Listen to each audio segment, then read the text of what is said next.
Olá, quinto ano! Vamos abrir a nossa apostila em História do Paraná na página 25.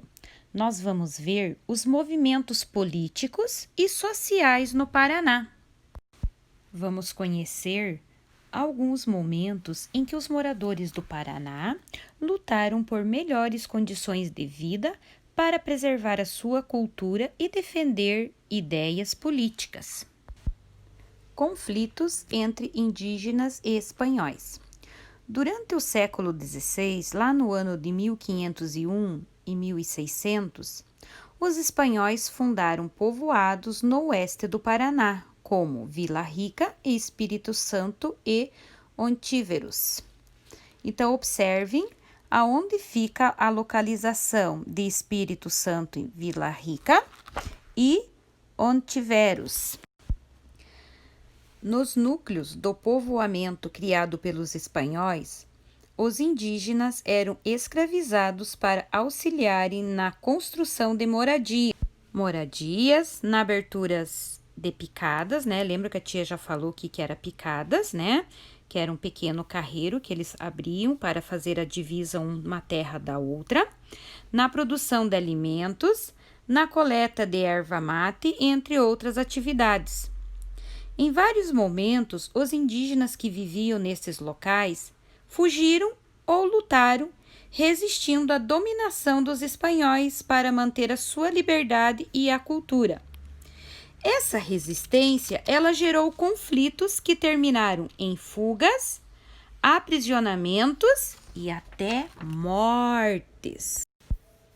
Para tentar impedir que esses conflitos continuassem ocorrendo, os governantes espanhóis solicitaram aos jesuítas que criassem reduções para catequizar os índios e ensiná-los a viver de acordo com os costumes europeus.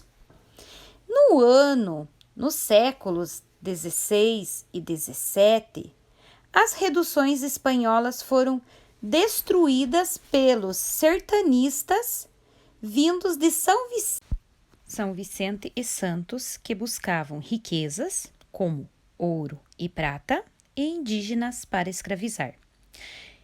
Em muitas reduções, os religiosos e os indígenas lutaram juntos para defender o local no qual viviam. Esses confrontos geraram muitas mortes e os moradores das reduções fugiram ou foram aprisionados. Então, aqui nós temos a imagem, a redução de Santo Inácio de Mini, ficava onde se encontra o atual município de Santo Inácio hoje. Então, quais os diferentes interesses dos colonizadores e dos jesuítas espanhóis em relação aos grupos indígenas? Então, os colonizadores, eles visavam criar povoados que garantissem posse do território e, sobretudo, explorar a mão de obra indígena para produzir gêneros alimentícios, como cultivar e beneficiar a erva mate comercializada em outras localidades. E já os jesuítas, eles tinham como a meta catequizar os índios, pacificar e acultuar os grupos nativos. Assim como aconteceu no oeste das terras que hoje formam o Paraná, os sertanistas que vinham de Santos e São Vicente também perseguiam os indígenas que viviam na região leste e no litoral, principalmente os carijós, com o objetivo de destruir suas aldeias e aprisioná-los para o trabalho na agricultura. Porém, os carijós, eles resistiram a esse domínio, gerando conflito. Muitos fugiram, muitos foram aprisionados ou morreram nos confrontos. Então, essa imagem aqui, pintada por Rugendas, ela representa uma forma de conflito que foi muito comum em nossa região. Nos conflitos que ocorreram nessas terras, envolvendo os colonizadores espanhóis e portugueses, contra o que lutavam os indígenas? Então, os indígenas, eles lutavam principalmente para se protegerem dos colonizadores que pretendiam escravizá-los e para defenderem o seu povo e o local onde moravam da ocupação dos espanhóis.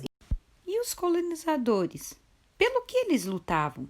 Então, os colonizadores que se estabeleceram nessa região, o objetivo deles era explorar o ouro, usar a mão de obra indígena em diferentes atividades, principalmente no plantio de produtos agrícolas e na coleta de erva mate.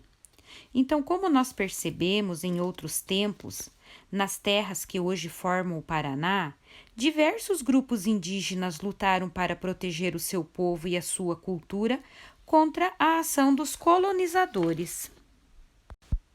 Vamos ver agora a luta dos maragatos contra os pica-paus. Após a organização do Estado do Paraná como unidade federativa integrante do Brasil, os paranaenses se envolveram em diversas disputas de lutas políticas das quais participaram outros estados brasileiros. Nos anos de 1893 a 1895, dois grupos disputaram o poder em um movimento que ficou conhecido como Revolução Federalista. Então, os federalistas, ou os maragatos, eram contrários ao então presidente da República, Marechal Floriano Peixoto. E os republicanos, ou os pica-paus, eram favoráveis à permanência do Marechal Floriano Peixoto na presidência. Com a intenção de tomar o governo, tropas federalistas saíram do Rio Grande do Sul com destino a São Paulo e Rio de Janeiro. Para isso, necessitariam passar pelo território paranaense. Entre a população do Paraná, havia federalistas, mas na Lapa, em Tijucos, Paranaguá e Curitiba, havia um grupo de pica-paus que apoiava o Marechal Floriano Peixoto. E em 1894, quando os federalistas tentaram avançar pela Lapa, os dois grupos entraram em conflito, os federalistas e os pica-paus. O cerco da Lapa. A Lapa costumava ser uma cidade pacata. O que é pacata? Parada. Seus habitantes criavam gado, praticavam agricultura e cultivavam erva mate. Mas no ano de 1894, todos tiveram de pegar em armas para lutar contra os federalistas. Homens e mulheres ergueram barricadas e fizeram trincheiras para tentar impedir os federalistas seguissem adiante. Estes, por sua vez, fecharam todas as saídas da cidade, ou seja, cercaram-na. Por isso, tal episódio ficou conhecido como Cerco da Lapa. Por causa do cerco, os lapianos passaram fome e sede, sem ter como conseguir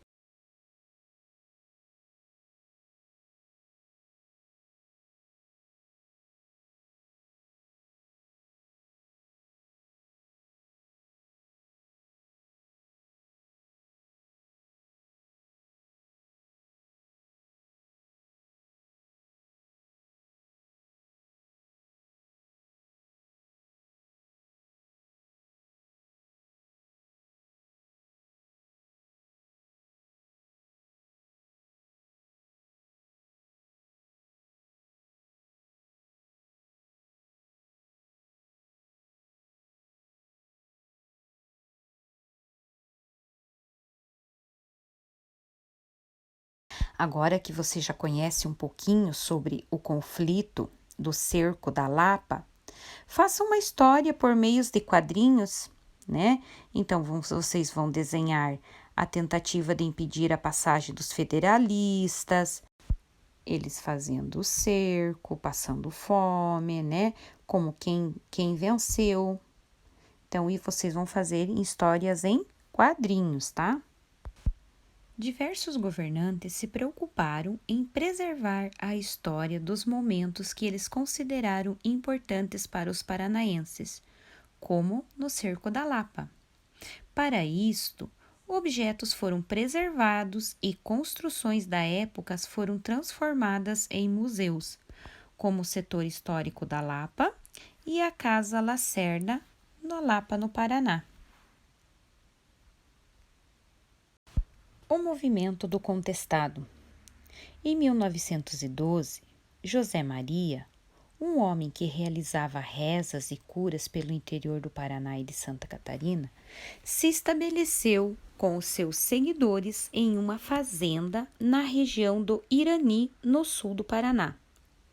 Os governantes paranaenses ficaram preocupados, pois acreditaram que os catarinenses estavam invadindo o nosso estado. Por isso, as autoridades enviaram uma tropa ao local para impedir que eles permanecessem ali. E o comandante dessa tropa chamava-se João Gualberto.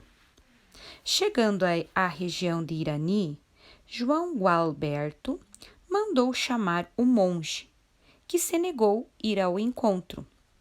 O João Galberto havia prometido para os curitibanos que levaria o monge para a capital paranaense.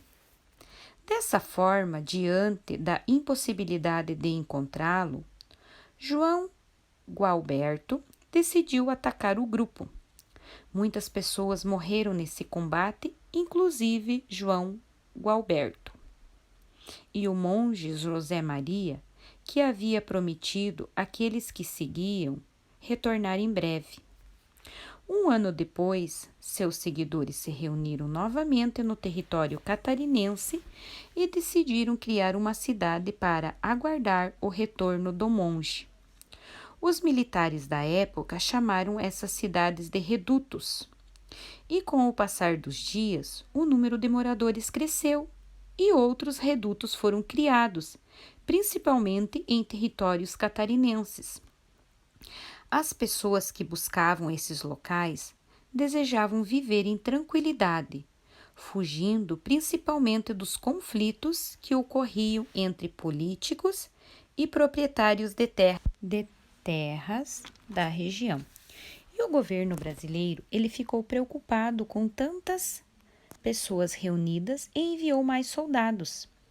Diversas batalhas aconteceram na região envolvendo militares e moradores. Aos poucos, os redutos foram tomados pelas forças militares, até que em outubro de 1915, um dos principais líderes dos sertanejos que viviam nos redutos, chamado Adeodato, foi preso. Esse conflito foi um dos mais violentos da história do Paraná. Então, foi o movimento do contestado. E você? Sabe por que esse movimento ficou conhecido como contestado? Porque naquela época, Paraná e Santa Catarina disputavam uma parte do território na justiça.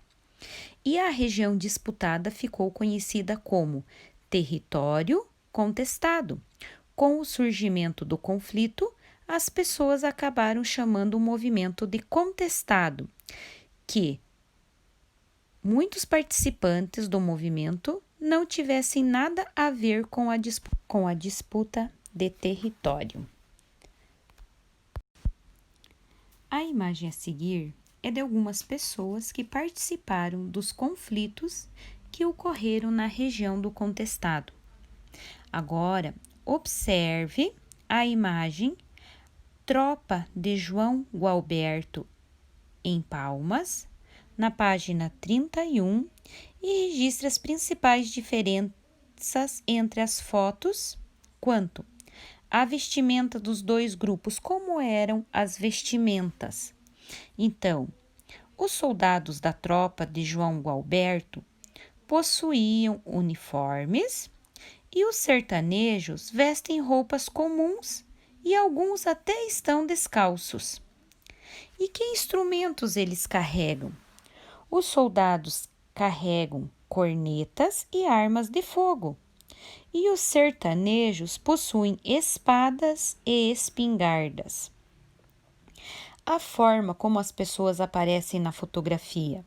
Então, os soldados aparecem passando por uma rua e muitas pessoas os observam. Alguns estão a cavalo e outros estão a pé. E os sertanejos, eles fazem até pose para a fotografia, evidenciando as armas que eles possuem.